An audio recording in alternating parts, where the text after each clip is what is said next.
If you are planning to study in July 2025 in Australia, well, this is the video you must watch, as we are going to cover some very important information regarding July intake, the key deadlines for your application, quick timeline, current visa processing timeframes, important update regarding Ministerial Direction 111, and some key handy tips that'll help you to make your journey smoother for your July 2025 intake. Ready for it? Let's dive straight in. So let's first talk a little bit about the July intake itself. It is also known as mid-year intake or winter intake, as the name suggests, because it's in the middle of Australian winter. Now this is the second biggest intake after February-March intake, and typically it starts anywhere from early July to mid-July. The dates may vary from one university to the other, but most of the universities usually start around these time frames, and it runs through till November, again usually to mid or end of November. Now the benefit of studying in July intake is that there are less application if you compare it with a February-March intake. Of course, February-March intake, being the most popular one, receives the highest number of student visa applications.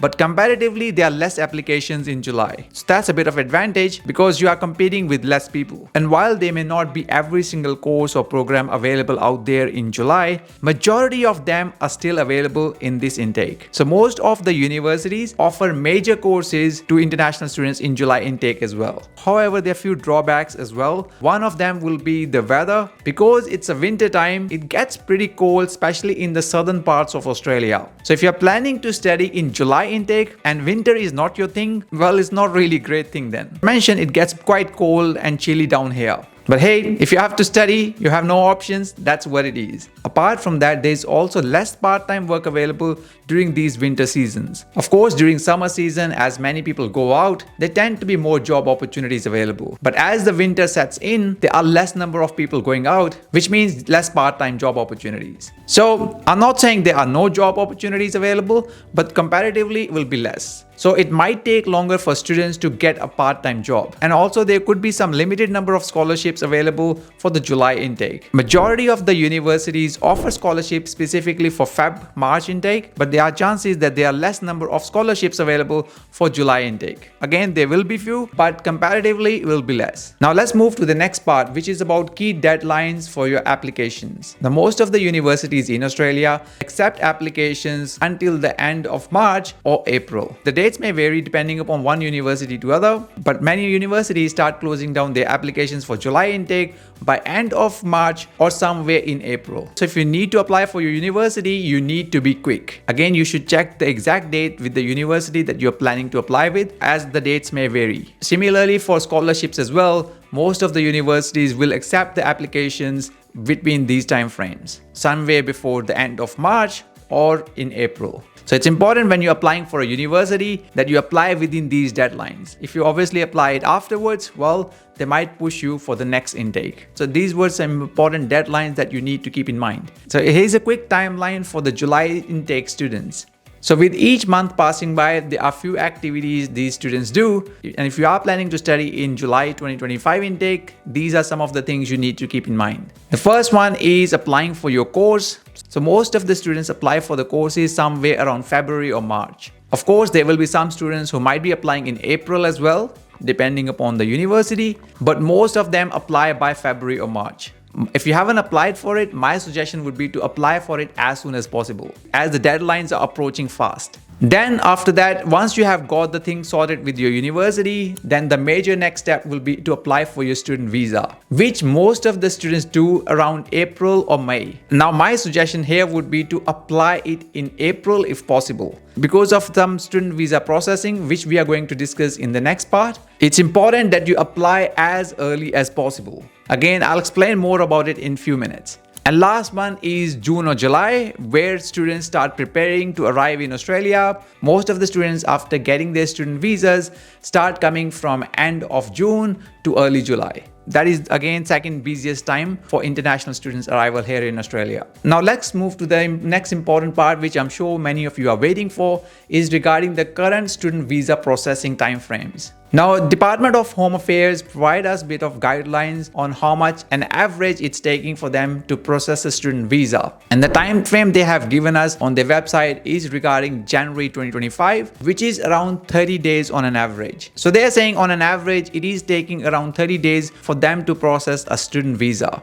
Now, it's important to note that it varies depending upon the type of course that you're planning to study here in Australia. So if you are planning to study a higher education program like your bachelor's or master degree, it might take less time. However, if you're planning to do a ALICOS course or if you're planning to study a vocational education program, then the time frame increases significantly. How would I know? It's also available on the Department of Home Affairs website. You can actually calculate your estimated time frame for student visa processing depending upon the type of course that you're planning to study. So you can go to this page, then you can select what type of visa that you are planning to apply, which in case of a student visa will be student visa subclass 500. Then you can choose which type of visa stream it is, whether it's higher education, vocational education program or independent ALICOS. And then you can select when you are applying for this visa or when you have applied. And then that will give you some expected time frames in terms of how they are processing the student visas. Please note that it might take longer for them to process your visas as well. Because one of the important things they mention here is that they are processing the student visas as per the Ministerial Direction 111. And that brings us to our next part. What is this Ministerial Direction 111? Well, last year, Australian government proposed a cap on international student numbers. Some of you might already know about it. They were proposing a cap of 270,000 students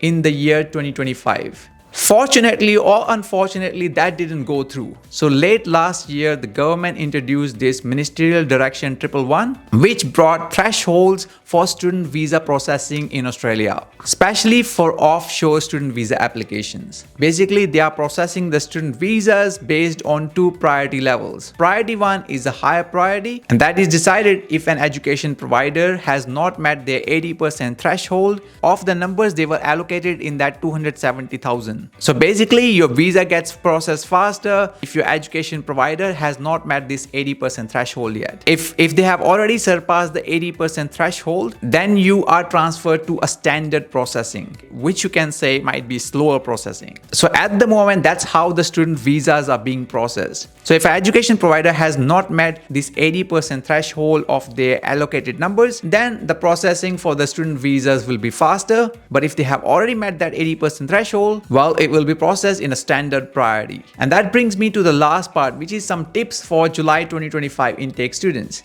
So with this Ministerial Direction 111 in place, it's important that you apply for your student visa as early as possible. The reality is you don't know if your education provider has met that 80% threshold or not. They might be able to tell you about it, but hey, you want your education provider to be less than 80% threshold, which means that your visa could be processed faster. And in order to make that happen, you need to make sure that you apply for your visa as early as possible. Usually in the past, the Department of Home Affairs have advised that students should apply for their student visa at least 6 weeks before the start of their course. But now, ideally, you should be applying at least 2 to 3 months before the start of your course, which is anywhere from 8 to 12 weeks. As I said, it's all because of this new Ministerial Direction 111. And also, we are expecting elections here in Australia in May 2025. So there might be some changes coming, and the competition is quite close between the two major parties. We don't know who will win and what their policies might be in regards to immigration and international students. So it's important for you to get your visa application in as quickly as possible. But that's not just it. It's also important for you that you submit all the required documents and make sure that they are complete. Incomplete applications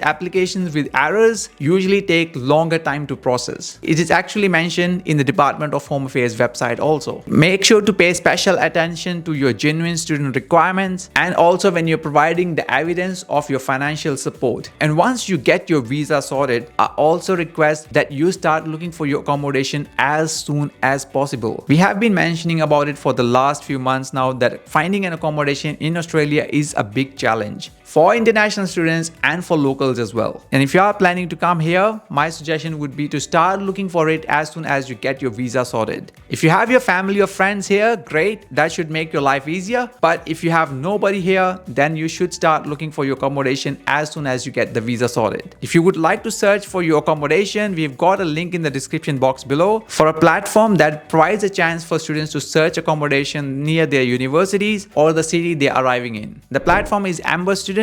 I'm sure some of you might have heard about it. If you would like to search your accommodation through that, we'll link that in the description box below. And if you would like to network or connect with the students before coming to Australia, we've got a spreadsheet and a Google form which you can fill in with your details and try to connect with the students who are coming to the same university or same city. The students have requested us in the past regarding this spreadsheet again and again, and many of the students have managed to connect with other students through this Google Sheets. So please use it for your advantage by networking with the students before arriving here. And I also highly recommend you to download our new Overseas Students Guide 2025. That will help you a lot to learn more about studying, working and living in Australia. This is something you can read before arriving in Australia that will help you to prepare immensely. Seriously, there are more than 200 pages in this guide and it's highly illustrative and it's in an infographic style, and that makes the content reading much more fun. Again, the link for that guide will be in the description box below, so make sure to check it out. And it's free to download, so why not? Now, I explained about the Ministerial Direction 111 quite quickly here, but if you would like to know more details regarding it, then I suggest you to check this video here, where I go through more details regarding what this Ministerial Direction 111 is and how it impacts international students. So click the video over there